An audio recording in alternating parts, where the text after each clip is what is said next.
So good evening, everyone.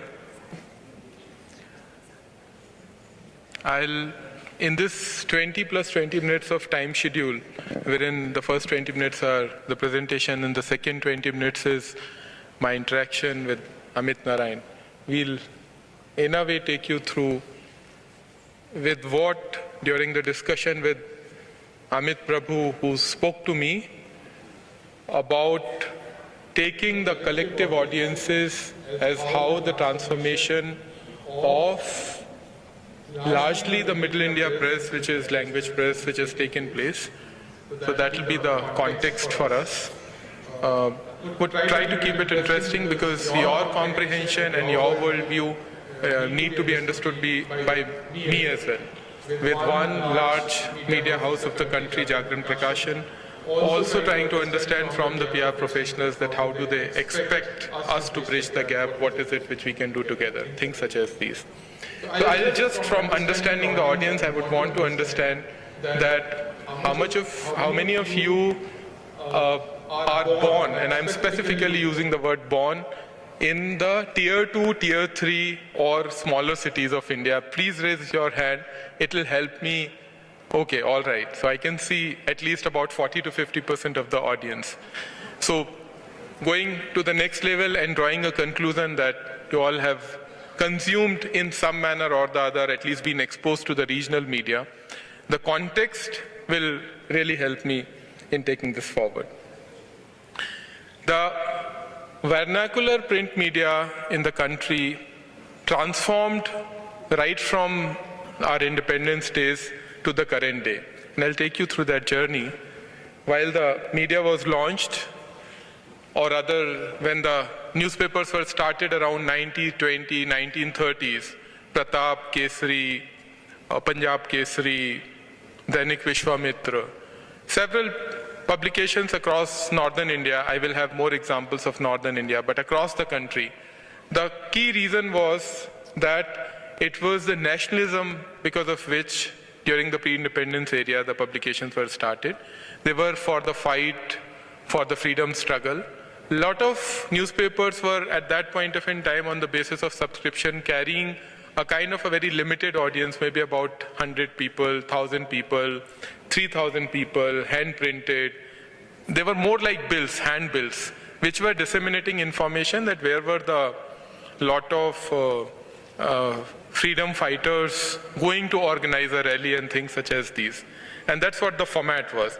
But soon after, and there were several publications who have a lot of Indian freedom fighters. For instance, Lala Lajpat Rai was the one who started Punjab Kesari from Punjab. And there is Veer Arjun, which was started by Ganesh Shankar Vidyarthi. Chandrasekhar Azad initially worked for a newspaper. From that era, the publications moved to the next level after the independence, wherein suddenly the objective was fulfilled. So immediately after that, the socialistic model of the Nehruvian era, which was driven largely by the 5-year plans and therefore nationalization, a lot of social equalization models and the growth, inclusive growth models which were there at that point of time. That was the dominant area. The role of mass media was development, national building. Hindi newspapers were in a way democratizing that information because everybody was getting that information. You could even see the reflection in the movies at that point of time. A Naya Daur by Dilip Kumar would probably be talking about how exactly the mechanization and the race and whole lot of other things were happening. Probably a Mother India would talk about how the social evil was getting addressed. So at that point of time, the people were basically the news consumers and they were the one who were the newsmakers. There was kind of a very good equilibrium between them. 70s, 80s, the newspapers immediately got into a mode which was an activist mode and a clear anti-system communication, whether it was Mandal, lot of corruption issues, publications, large press, the Indian Express Group. At the same point of time, several language presses taking up the license Raj, quota system, several such set of things. The Hindi cinema also incidentally parallelly reflected that kind of a mood, and we had the angry young man at that point of time. That activism was also the rise of a lot of regional political parties, leaders, and there was also the national emergency at that point of time. So the entire activist mode of the newspapers helped people to voice their opinion and definitely not get governed what was the larger opinion. Starting 1991, one incident 25 years earlier, our funds, especially the foreign currency shortage, crunch, helped us in terms of taking multiple calls. And besides that, of course, GATT and several other things helped. And the new wave of consumerism came into India. It was the time wherein there were early days for television in terms of color television. It was also the early days for Doordarshan, moving to the terrestrial channels. It was also a lot of evolution amongst the Hindi heartland because a lot of people were experiencing a new medium at that point of time, which was helping them to move away from print and getting information. At the same point of time, amongst the newspapers, lot of language newspapers were also operating onto multiple edition, sub-edition formats, and there was a fraternity creation. I recall some of these large publications at that point of time were in about 95 editions, sub-editions, with their main 15 editions or 20 editions. So in the first 40 to 60s, the editions started just from one city. From 650s till maybe about 80s, most of the publications, be it Malayalam Manorama, be it Dinathanti, be it Lokmat, be it Sakal, be it Dainik Jagran, be it Dainik Bhaskar, be it Amar Ujala, they were publishing from one location. For good 30 years, they were publishing from one single city, maybe two cities. And then from 70s, the proliferation was within a state. And then there was multi-state, multi-dimensional, and multimedia formats which were emerging out of 90s.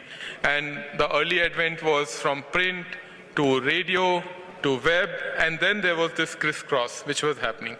Also, there was a lot of rise of the fraternity from the point of view of local economy and several other such models which were fueling in the growth of these publications.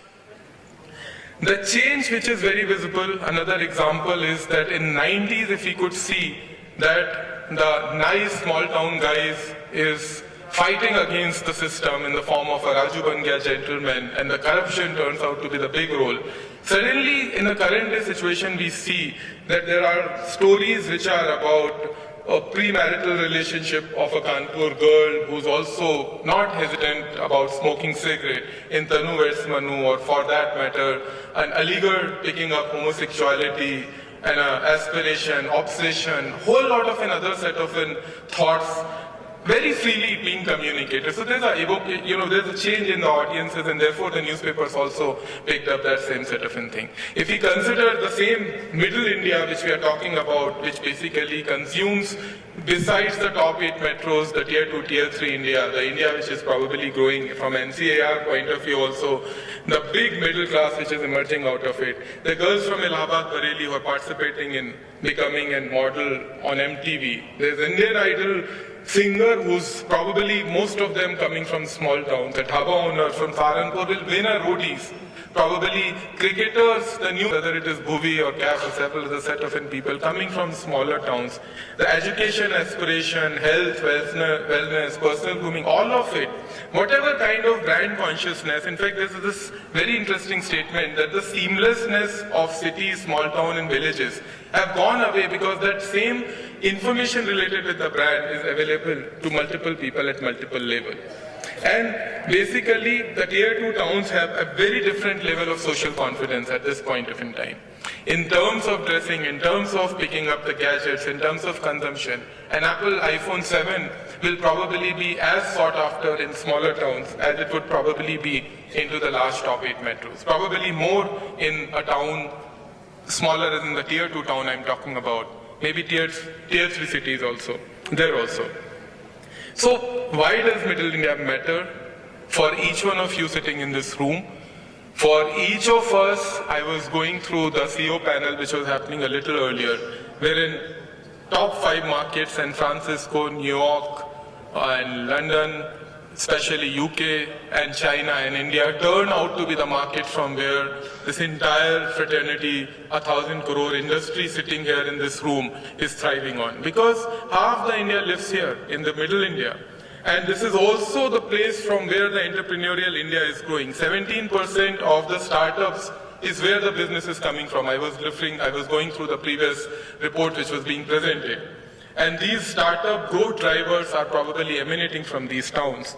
These are the towns which are deciding the political destiny of the country. 50% of the parliamentary constituencies are here. The UP alone constitutes about 22% of the total parliamentary numbers, close to about that, UP and Uttarakhand put together, erstwhile UP. 40% consumption is happening here, and the growth of consumption is much higher here than at other places.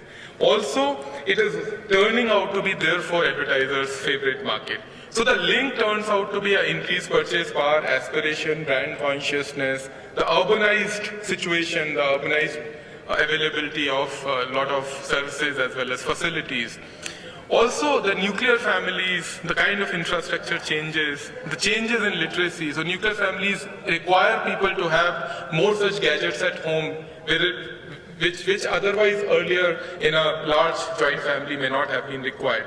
And that is basically gaining the attention of these marketeers, or marketeers for these of these consumers. Also, the media is also geared up to deliver audiences to specifically.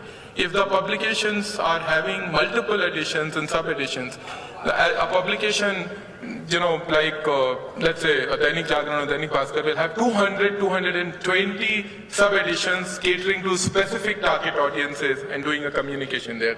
So there's a lot of heightened marketing activity here. One such town in Middle India gave birth to one of India's largest media houses. I want to tell you this story, so this gives you the understanding and comprehension how the representative media has changed over the years. I will request for a video.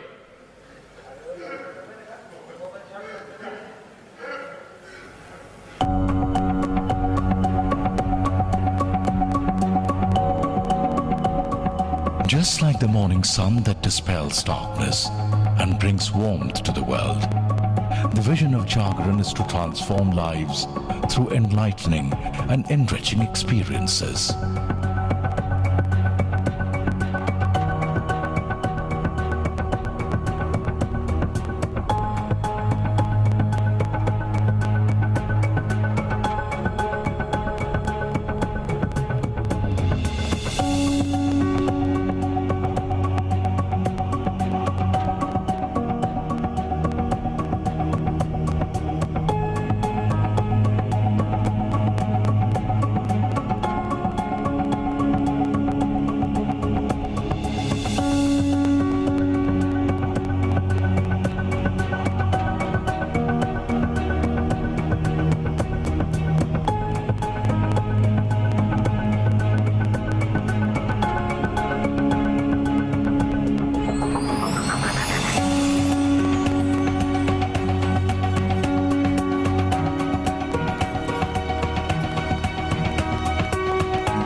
Thank you so much. Thank you. So, objective of sharing this with you was that the change and the transformation, the way the audiences have really gone through in terms of their consumption patterns changing, the media of Middle India, the media of Middle India, be it of Kerala, be it of Tamil Nadu, be it of Andhra, be it of Maharashtra in the form of Lokmat Sakal, be it of North India, Bhaskar, Jagran. Also, the larger English player, Hindustan Times, having a greater say from the language daily Hindustan. In the last 7 years consecutively, the HMVL, which is the language company of HT Media Group, has grown much faster. The same holds good for Bennett and Coleman in terms of their growth perspective. So the entire action is here, and that action is also being captured on a multimedia platforms by most of our companies. And the mechanism turns out to be to create a wire mesh which can ensure that there is a seamless integration of offerings from our end, be it outdoor, be it activations. So for a Jagran Prakashan Limited, an outdoor will probably turn out to be the third largest outdoor company in the country. From an activation point of view, if we consider not the stage-centric activation or stage-centric event, it turns out to be the second largest activation company in the country. From the title Dainik Jagran's point of view, for the 17 consecutive surveys, it is the largest read daily of India. And for the last 9 consecutive years, World Association of Newspaper considers it to be the largest read newspaper across the globe, across the country. And that's what the reference turns out to be. So all put together, these 100 million users are the one which basically create that kind of difference for us. I'm sorry, I'm trying to... The organization which is probably moving at that kind of a pace, and the Middle India which is looking forward to several such organizations. With one example, it is moving on 7 concerns, 7 key areas which are of social responsibility, which is driving it, which is women empowerment, which is environment conversation, poverty eradication, population management, healthy society, educated society, and water conservation. And there are several implications for the for you all, which are representing corporates, or which are representing the corporate communication dimension of the corporates, wherein there is a possibility of an association. There are projects which publications such as us and several other publications of a similar type take up, be it cleaning of the cities at mass scale, be it creating a large, a very, very large, probably close to about 20 lakh people participating into the activations of cleansing of or cleaning of river waters, specifically of Ganga. Also, what happens? So someone says that are these only the larger set of value system, which is what is being maintained? But there is also talking to the millennials. And millennials are important for Middle India. Millennials are important for each one of us sitting in this room, because the kind of point of view or the positive attitude with which they are making the change, the communication lingo with them should be different. So the group launched 10 years earlier a urban publication, iNext. The iNext publication was launched by the group in a bilingual format, in the sense it uses spoken language with the grammar being in Hindi, but very liberally using Roman as in script all across that. And with a sizable chunk of number in 13 cities in about 5 states. Also, the quick browsing format was identified by the group. So how to connect with these new set of people. So the news story being written in crosswords, subheads, and also a lot of images and the quotes and the boxes and the infographics. So basically, evolution of a format of quick browsing so that somebody can skim through it and somebody can read through it. On the 3 pillars on which the millennials are standing: information, education, and entertainment. And also on these specific connect programs or activations being worked out for them. Also crowdsourcing and citizen journalism through the social media, through the WhatsApp and the Twitter handles, as well as the connectivity onto the Facebook or viral stories getting viral, all those modules also being worked out. So a conventional medium moving onto a new media grid, that's how the things have been worked out. Integrated newsroom, a web studio to ensure, because what happens is the moment you are on digital with digital audiences, it becomes extremely important that there's a lot of video. In fact, 5 years down the line, maybe the digital will only be working, maybe about the entire news spectrum. Maybe 80-85% of the news spectrum will be working only onto the videos. So considering that, the web studio, the radio capability, also bringing audience back from one medium to another, So basically creating a story, but having a thread and giving them, asking them to give their feedback onto the social media, because there's a Facebook link to it. And then coming back, whatever feedback gets generated, printing it into the newspaper next, and taking the debate forward onto a citizen platform. That kind of format's changing. Multimedia journalist, so that everybody is capable of not just reporting, also at the same point of in time, also able to click images as well as capture videos, HD quality videos, so that these could immediately be transformed to the digital platform, be it the application, whether on iOS or on Androids, or it turns out to be any of the other interfaces, whatever gets created. The digital interface from the point of view of website, M-site, applications, and social media also turns out to be important for the publications of Middle India. And here, an example, Jagran Prakashan Limited follows that. So how is it we are going to connect with an audience, be it a 24-pager or a 4-inch screen? That kind of comprehension. How is it that the social media debate or the Facebook audiences, or for that matter, Twitter audience, or for that matter, even a Google search person or a netizen is going to remain connected and going to get values from the medium, from the larger group, is also the part of the strategy. So therefore, just to give in perspective that this language media house has 5.97 million unique visitors, and it also has 7,39,000 daily visitors onto the web. The education website, which is Jagran Josh, would have 4.82 million unique visitors per month. And on the Indian health website, the one which turns out to be the #1 Indian health website, will also have 18.5 million page views per month.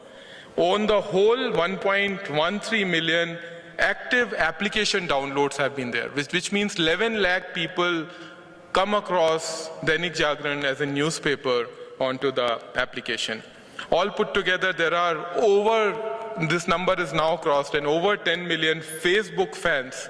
10 million Facebook fans makes it 1 crore people who get connected on Dainik Jagran through the Facebook pages in Asia. What is it further for us? There is programmatic advertising and there's native advertising. We are consistently working, filtering the audiences, connecting the digital, identifying how do we cater our new media users better, at the same point of in time, retaining their values. So what is it? What is there in it for the corporates? So what is it which is there for the PR professionals who are sitting here and probably representing the corporates on the reputation, which is what turns out to be important? I just want to highlight before moving on to this slide that consecutively 3 BBC writer surveys have considered Dainik Jagran as the most trusted media brand in the country. And that is year on year, that kind of position has come in amongst all the brands. Most trusted print media brand, in the country. And this is year on year, this is a position for 3 consecutive BBC writer surveys Jagran has got. And we'll talk about it later. But comprehending that, how do the corporates connect? I'll give you a story for a brand which otherwise it's very difficult to identify that how does it connect with its audiences, because it's inside, it is not outside. So Intel with inside experiences, how does it connect? The challenge turns out to be that the 7% of non-urban consumers in India and the non-intenders of PC, because they don't understand the direct benefit of uses of PC. So that was the brief which came to Jagran Prakashan. And the objective was, can we create a cross-media activation so as to show the relevance of PC, also from the content point. And I've picked up this case specifically because the kind of content, the credibility building, and the higher relationship, not onto the transactional level, helps us in terms of taking things. This is how the primary TG was. The approach was, can we inform the people, can we educate the people, and can we advocate the people, and we will not do the regular communication route. The solution turned out to be identifying, asking people to tell the stories. And this is how several stories got created. Another case, Hero Cycles, the fuddy-duddy 5% growth black cycle trying to create a high-end cycle. So how would we take care of that? They created something which was called Bikeathon, wherein the environment turned out to be such where thousands and thousands of people participated into it on health, fun, freedom, fitness. And remember, I'm talking about the millennials, not the cycle having an imagery of black cycles. And key takeaway for the hero turned out to be igniting the category, activating network, and creating demand, pushing sales, connecting the readers, and making cycling as a category thing. This is the largest activation in the country on cycling. And this is now in the 8th season, which is taken up by one of the group brands. So this is how the entire corporate relationship works out. Thank you so much. Thanks for your time.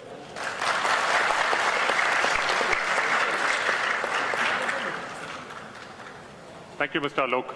If we just request you to be seated, I'm going to invite Mr. Amit Narayan from Edelman to come on to have a conversation with Mr. Alok. Amit has over 16 years of experience in leading reputation management programs, has worked with Walt Disney Company in Hong Kong and Cable and Wireless in Singapore. Amit, over to you.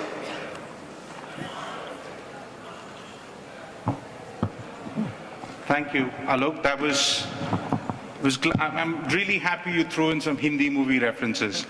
Bunty and Bubbly, I thought, was the quintessential small-town movie that really set India alight. 2004, incidentally, was also when my favorite cricketer, Mahendra Singh Dhoni, made a debut. Lots of really interesting proof points, sound bites. I was feverishly taking notes. But you are here, and we have the privilege of having you here. You're here with the corporate communications, public relations audience. We are, frankly, looking very seriously most days at urban-centric English medium press. What do you think we need to do to make the impact for our clients in Middle India? The simpler answer is take a deep plunge, go back to the roots, because 50% of the audience sitting here. So I remember David Ogilvy's famous quote which says, customer is nobody else, it's your wife. So basically the consumption is happening right across, deep down. But on a serious note, what is happening is that I think the challenge turns out to be that the relationship with the larger Middle India, and therefore reaching out to the larger Middle India, the relationship with the larger Middle India, and therefore reaching out to the larger Middle India with the media houses is at a very transactional level. The communication probably emanates out of one specific objective to be attained for something very, very specific. It might even be a launch of a vehicle, and therefore the information needs to go into the press, and that's about it. So therefore the larger perspective or the dimension, which are the common dimensions for the corporates, as well as so for instance, what is a larger dimension for an Intel? Ultimately, if there are more educated youth, millions and millions of those in the country, the Intel business grows in this country. If there are more and more, I will give you an instance, and that will probably be the way of answering this question. For Procter & Gamble, for Gillette, their brand, the consumption is actually of the shaving blades but at the same point of in time, they're in the business of giving confidence to youth, because a clean-shaven and a confident, smart individual probably in the corporate world or wherever in whatever walk of life can represent himself better.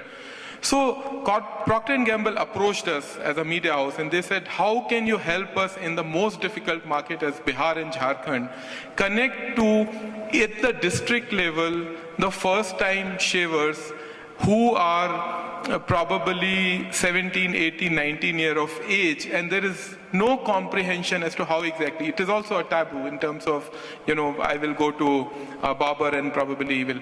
And that kind of a complicated subject, but a larger order objective turned out to be a clean-shaven look gives you confidence, the confidence gives you greater career opportunities, so let's just talk about career.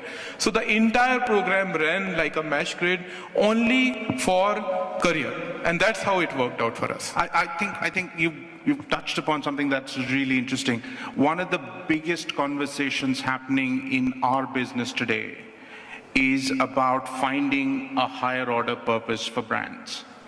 Every single brand, every single CEO, all of us practitioners are talking about not about how much money brands make, but how they make their money. Talk to me a little bit about how we can get to that collaboration model. I mean, surely, when you talk to public relations firms, you have a different conversation than when you speak to advertising agencies. What's that subtle difference? See, the advertising relation with the media fraternity, I think the PR industry and the PR professionals need to understand that they are in a deeper business so far as the communication is concerned. Advertising relation in the creation of advertising might be deeper, but the media interface is very transactional, because at the end of it, you've bought column centimeters, so you've bought time slot and you've bought certain kind of a thing, and the transactional relationship gives you a bit of some kind of a sponsorship, taglines and other set of a thing. They're not really the kind of value which media can generate for them. That transaction gets over very much there. The transaction which needs to travel further, and that's what probably most of the corporates are looking, at least our interaction with them, which has been there, is that's how do we co-create certain values, how do we go deeper into the markets, what are the plans which can be worked out simultaneously. And let us tell you that while the large 7 Sarokar, which I talked about, 7 concerns which Jagran Prakashan carries, we are also connecting with our audiences. Our objective of a media house turns out to be that if I am onto multimedia platforms, I will make sure that my audiences remain with me, and they are there for whatever the newspaper is being read, or for that matter, information from a website is being sought for achieving something in their life. There's a higher order objective which an individual is achieving. So if on that particular point, there is this common objective which gets derived, it becomes much easier for any media house to take forward the larger mission. Another example turns out to be that of the makers of Dettol. Let me stop you there. Yeah. It seems to me that you are telling me that advertisers who have traditionally been big money spenders with you may be losing the plot by not looking at the role that a larger reputation or credibility driven conversation could drive. What is that fit then? You still need the money that advertising brings in, but you need the higher order emotional message that public relations delivers. Is there a collaboration model? You are bang on right on this, and I am saying unless the larger PR fraternity takes that challenge on itself, advertising industry is moving on to the PR model. So what is happening is that the the corporates ultimately look forward to that. Corporates are looking forward to that level of a relationship. That relationship, be it P&G, and we are facing it day in, day out. We are doing those kind of conversations day in, day out. But those conversations, if are happening with advertising agencies, are not happening with the PR agencies. I think PR agencies are probably transactional in their communication with the media. And I'm not too sure what's happening on the English press. I hope at least over there some co-created projects are working out, which at least in Delhi or probably in the northern India, I do not see so many happening. Once in a blue moon, a Saffola and a heart care set of projects will come in, and I do not even know whether those are being taken up by the PR fraternity. But if these are the set of projects, they are the one which have a common minimum program, and that common minimum program and common interest can work out. Another one which I want to add immediately to this is, there is this interface. Media turns out to be an interface because it's a credible medium. Print by default turns out to be the most credible medium. Researchers after researchers keep telling print turns out to be the most credible medium. And if there's a print brand in any other extended form, whether it is a digital form, whether it is a radio form, if it goes to, that also carries the rub-off of the credibility of the print. So in that, if the reputation of a corporate has to go through, and if there is a co-creation, which advertising industry is definitely looking forward to moving towards, if the PR industry doesn't take it, then I'm sure the plot is lost to somebody else. So what I'm hearing you say is that PR has the right, but is not having the conversations. Advertising is coming in with those conversations and with that mindset and having that higher order discussion. Tell me, what is it then that corporate communications professionals like us should be doing by way of having, should start thinking? I don't know how much you can comment on our business, if so to say, but what is it that you would like for us to be doing? See, I think every action in our life reflects what we are thinking. So I think for most of you, and this is Praxis 5th session, I think I keep getting this from Amit.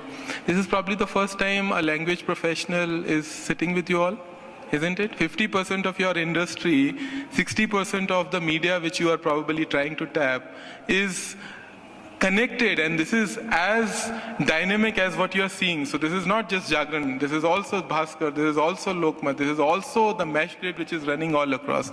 So the first one is create a higher order contact. Create a higher order contact is speak to the CEOs of those companies, speak to the chief editors of those companies. Probably do not think that your objective is transactional, and take up very interesting project of your corporate and say that, look, this is what the spectrum is, what can we do to co-create this? What is it which we can derive values? Most of the values, I do understand there will be always, every transaction may require a small money, but the larger objective of providing what a print media house need to provide its audience is also coming through your corporate. So that objective getting fulfilled is the one which probably I would say the PR industry can take it forward. At least that one point immediately comes to my mind. So you're basically saying that businesses need to understand what it is that organizations such as you could deliver. The example that was playing in my head while you were talking is the quintessential Patanjali Maggi situation. Now, I don't know which part of the argument you want to have first, but Patanjali is seen as a brand that's built on regional media. At the same time, Maggi is a brand that relied on regional media to bail itself. Yeah, so that in itself is a great example, because Maggi, for the PR damage exercise, and I'm sure each one of you who are connected with them, and Mr. Narayan was speaking in an earlier forum just about... That's Suresh Narayan, I'm sure. The MD of Nestle. And 5 examples he was flashing on the screen, and all were the regional publications where the clarity that why Maggi is safe and how the things are happening was happening on the regional press.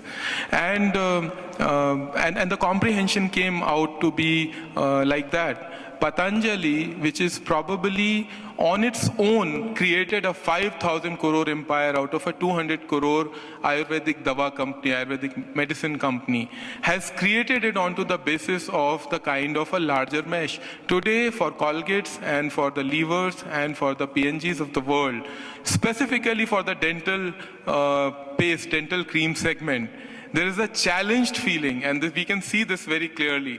And there is a lot of Ayurvedic formats which are being launched by 3 of these large companies in order to fight the Dant Kanti. And this entire success story of a 5,000 crore conglomerate, which is going to become a 50,000 crore conglomerate, because that kind of an connectivity with the language media which has been there. So I think that in itself is a great example. I think we are running out of time. We are running out of time. I really questions. want to explore that a little bit more, the trust equation. I'm not convinced that there was enough of a discussion there. But no, thank you very much. I appreciate that very much.